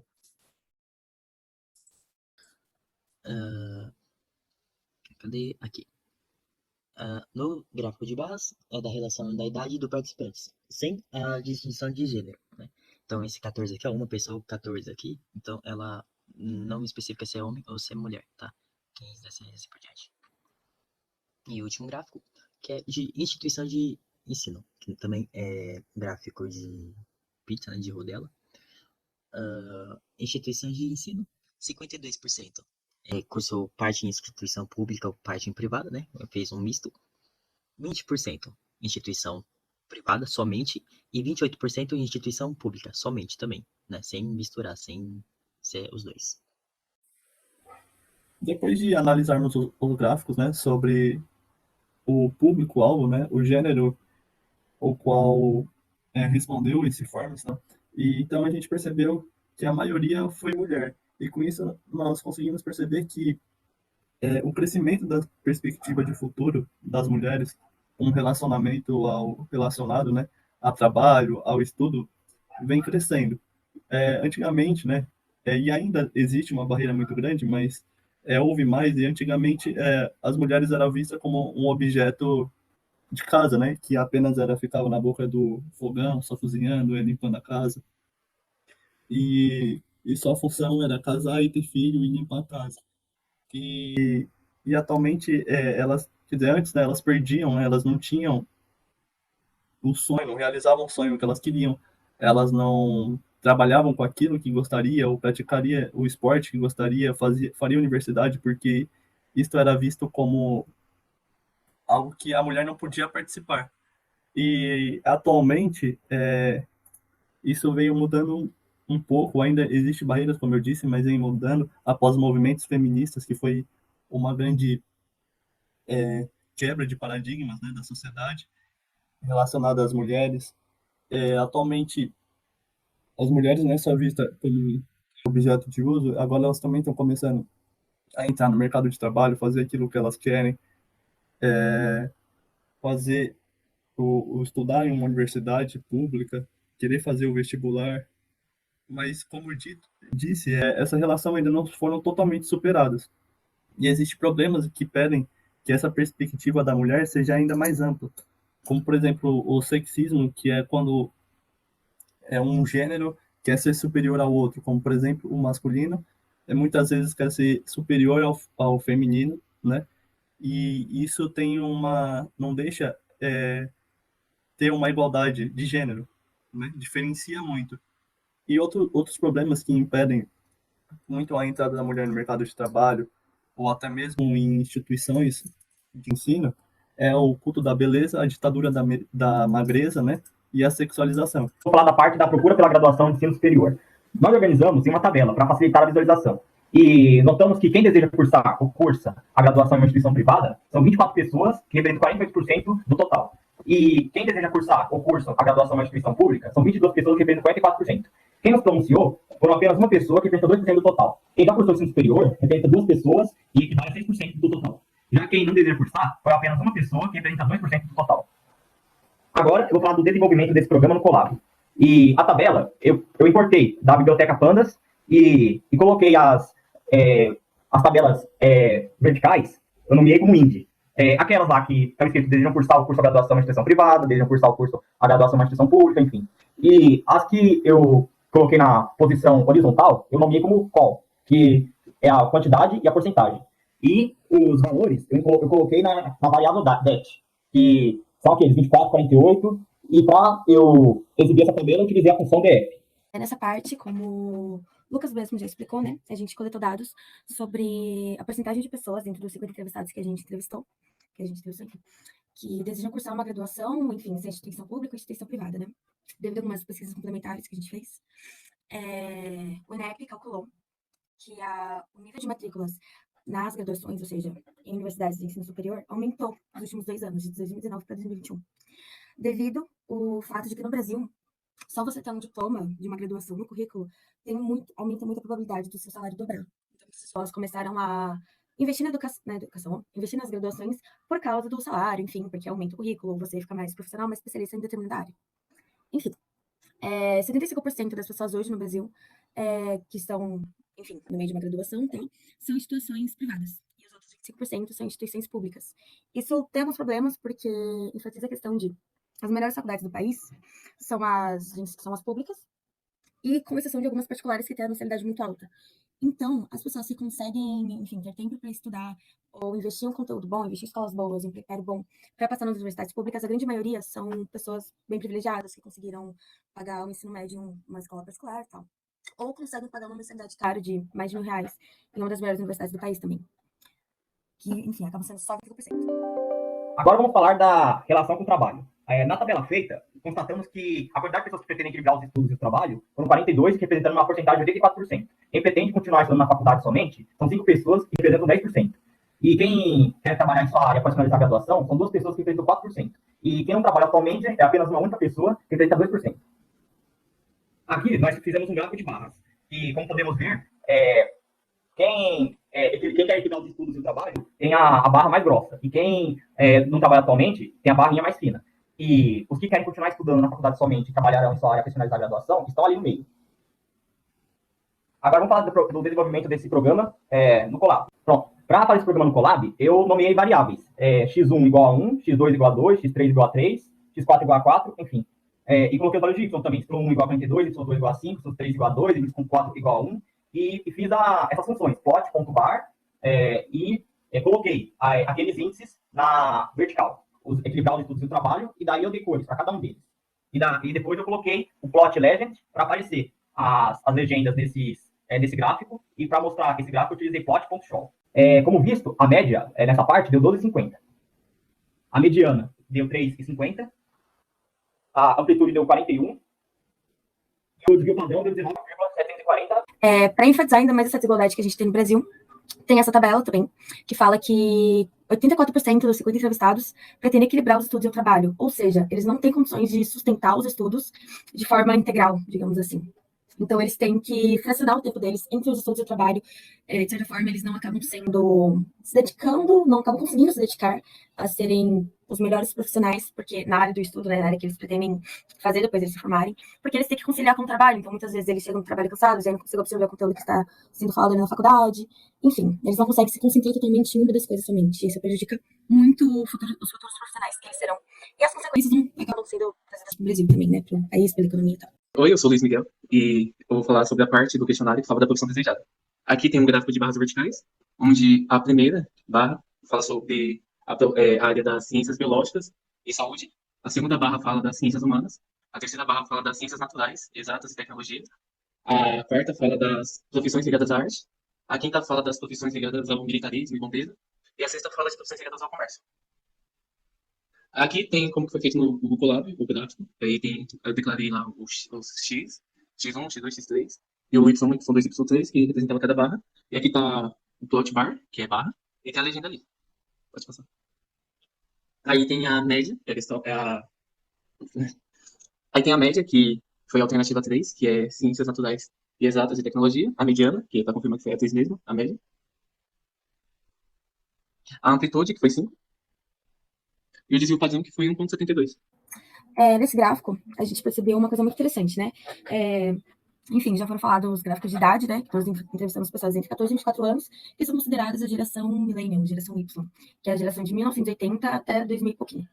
Enfim, o interessante de perceber nessa geração é que, se comparar com as gerações anteriores, que é a geração X e a geração Baby Boomer, que é de 1950 até 1980, a nossa geração tem muito mais oportunidade de trabalhar com aquilo que ela gosta. Aqui tem outra questão, que tem um banco de dados, que fala da perspectiva para a profissão, que 24 pessoas escolheram a profissão por gostar e acreditam que é vocacionada, que representa 48%. Aí 16 pessoas escolheram por gostar de trabalhar com ou pela sociedade, que representa 32%. 8 pessoas escolheram por ser a carreira com destaque no mercado de trabalho atual, que representa 16%. Uma pessoa só escolheu por ser uma área desafiadora, que representa 2%. E uma pessoa, de novo, escolheu sem exibir nenhum pré-requisito, que representa 2% também. Aí tá como foi importado o banco de dados do Google Colab. Aqui tem um gráfico de barras horizontais, que é sobre a perspectiva da profissão. E aqui tá como o gráfico ele foi feito. A diferença do gráfico de barra horizontal para vertical é o que, em vez de estar plot.bar, tá plot.bar. Aí tá a média, a mediana, a amplitude e o desvio padrão. Aqui, a perspectiva das pessoas pós-pandemia do coronavírus é como a pandemia impactou na vida das pessoas. E aqui tem um gráfico de pizza, onde 58% das pessoas mudou a perspectiva do futuro, 22% não mudou a perspectiva, e 20% não sabe informar se mudou ou não. Aí tá como foi feito o gráfico de pizza, e também ali ó, no X-List tá as porcentagens, que é 58, 22 e 20. Aí tá ali as legendas da parte da porcentagem, que é se mudou, não mudou, e os que não sabem. E lá embaixo tá o título do gráfico, o plot de título. A perspectiva de futuro pós-pandemia do coronavírus. Nós vimos que 58% das pessoas, elas mudaram de opinião em relação ao que elas queriam antes da pandemia e depois da pandemia. Isso se dá muito por quê? Devido, enfim, ao isolamento social, à quarentena, as escolas e faculdades fecharam totalmente e aumentou o nível de estudos EAD. Isso também decaiu muito a qualidade de estudos no Brasil. Por quê? As faculdades, principalmente as faculdades particulares que são para pessoas de baixa renda, Unip, Anguera, esse tipo de coisa. Enfim, elas começaram a tática de não criarem, mas pegarem cursos que estão em alta hoje, tipo o curso de TI, e colocarem 1.000 alunos em uma sala. Por quê? Porque, enfim, como tá EAD, não é todo mundo que precisa ir pessoalmente, e de certa forma eles abaixaram a qualidade do conteúdo lá embaixo. Então, tem mais alunos, Só que a qualidade está muito melhor. Por quê? Se o aluno ele reprovar em tal matéria, ele provavelmente vai trocar a matrícula e não vai querer mais, enfim, dar dinheiro à faculdade, de certa forma, né? Então, eles abaixaram a qualidade também do conteúdo para que todos possam passar também na faculdade. Enfim, também teve bastante mudança na questão da perspectiva em relação a que tiveram muitos desempregados durante a pandemia. E também mudaram o foco dos empregos, tipo assim, durante a pandemia e a partir da pandemia. Então, os empregos que destacam bastante no mercado de trabalho atual são empregos, carreiras a ver com tecnologia, por exemplo, tipo TI, programação, engenharia da computação, enfim, coisas nessa área. Porque devido à pandemia, a gente teve que adaptar toda a nossa vida a uma tela de celular, uma tela de computador ou uma televisão, já que a gente não podia ter contato com pessoas externas a nós. Então, a única forma de, enfim, trabalhar foi através do home office, a única forma de estudar foi através do EAD. Até a questão de comprar coisas, né? Que não criaram sites, mas avançaram esses sites de compras online, tipo Amazon, Mercado Livre, enfim. Toda a nossa vida foi adaptada a um modelo virtual. Então, empregos nessa área são muito mais requisitados hoje em dia do que eles eram antes. Também empregos a ver com a saúde mental, devido ao aumento de crise de ansiedade, de depressão, enfim, e outras crises psicológicas. E é isso. Perfeito. Houve só uma instabilidade aí no som da Larissa, principalmente, né? Mas deixa eu só... existe um Lucas só ou tem 2 Lucas nesse grupo? Tem 2 Lucas. Lucas Santos e o Lucas, qual que é o outro Lucas? Acho que é Matheus. Lucas Matheus, tá bom. Ok. Então, eu queria fazer uma pergunta aqui aos outros 2 grupos, né? Que é Dados e Geografia e Dados e Ciências Humanas.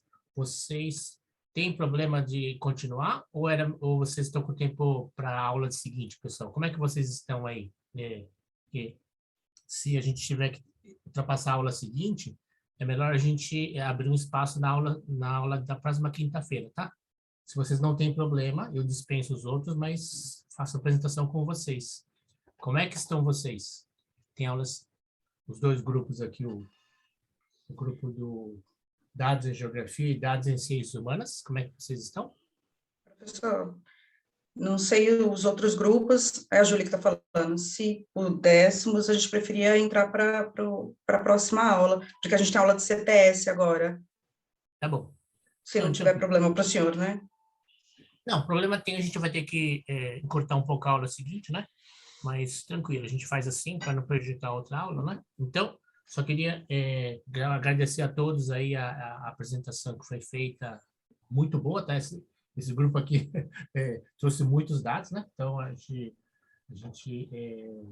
enaltece. Então, o que eu ia só comentar, né, pessoal? Como é que vai ser a dinâmica desse negócio aqui? Então, vocês já analisam, então, já vão analisando, dão feedback nesses 8 grupos, tá? E como eu expliquei, deixa eu compartilhar a minha tela aqui. Então, essa é a minha tela em verde, né, das instruções que eu compartilhei, né? Ninguém extrapolou, tá? Os tempos, então ninguém tem penalidade, né? Certo? Então, qual que é a ideia de fazer feedback, né, pessoal? Então, vocês vão escrevendo todas as análises que vocês querem, tá? É importante analisar conteúdo? Se vocês quiserem, pode analisar conteúdo. Mas nossa proposta, pessoal, não nem em matemática, nem em ciências, nem em artes, nem nada. Então, a nossa proposta é como as pessoas fizeram as estatísticas, né? Na verdade, como elas apresentaram os dados, como é que elas colheram os dados, etc. Então, e como é que foi feito, como foram utilizadas as coisas de bases computacionais para a apresentação, tá? Então, puxa, mas eu vi uma incoerência aqui no que foi falado. Não me importa, ou seja, não é um trabalho de conclusão científica, né? É uma apresentação que vocês fizeram as pesquisas, tiraram estatísticas e dados, né? E transformaram em gráficos ou tabelas, tá bom? Da minha parte, mas vocês analisem como vocês quiserem, certo? E só vai valer as coisas propostas apresentadas. Então, tudo bem que se você quer tirar alguma dúvida de como você pegar um outro link aí para ver, beleza, mas o que está valendo na análise é o que a gente vai postar hoje não. Hoje ou amanhã eu já posto essa aula gravada, tá bom? Então, E a composição da nota? 50% da nota que eu vou dar, né? Eu vou abrir agora, hoje, já uma aba no Moodle para vocês enviarem, né? Os slides, né? E com os nomes dos integrantes, se eventualmente, já peguei 2 grupos que tinham outros nomes que não estavam comigo, né? Tá? E aí também vocês vão enviando os feedbacks desses grupos aqui. Então, os feedbacks dessas apresentações aqui tem uma semana, então são 8 apresentações, tem uma semana para fazer o feedback disso, tá? E aí, envia pelo Moodle, né? E quem fez a apresentação, os feedbacks são em grupo, tá? Feedback são em grupo. A autoavaliação que cada um vai fazer é individual. Quem apresentou, faz uma autoavaliação individual da sua própria apresentação, tá? E aí eu vou computar todos os dados que eu receber dos feedbacks e eu jogo, devolvo para todos, tá bom? Cada um vai receber o feedback. Então, nesse feedback que vocês colocarem, eu aconselho dar um conceito, tá? Então, de A até E, né? Até F e tal, vocês vão dando um conceito. É subjetivo, né? Pode ser muito bom, pode ser, tanto faz, mas é uma avaliação de vocês. Tá bom? Tudo bem? Tá entendido, pessoal? Como é que vai ser a dinâmica que eu vou pedir para vocês postarem no Moodle das coisas? Tá claro? Deixa eu só abrir o chat aqui, que eu acho que eu fechei aqui. Os grupos que não apresentaram ficam para a semana que vem. Não, vocês só postam só semana que vem. Os grupos da semana que vem. Só vale a apresentação de quem... Só vale a postagem de quem apresentou. Quem não apresentou não pode ter postagem. Parabéns, hein? Tá? Parabéns a todos. Parabéns a todos, que foram ótimas apresentações, tá? Ótimas apresentações. Bom dia a todos, tá? Tchau, tchau. Tchau, tchau, tchau. Tchau. Show de bola, pessoal. Show de bola, tá?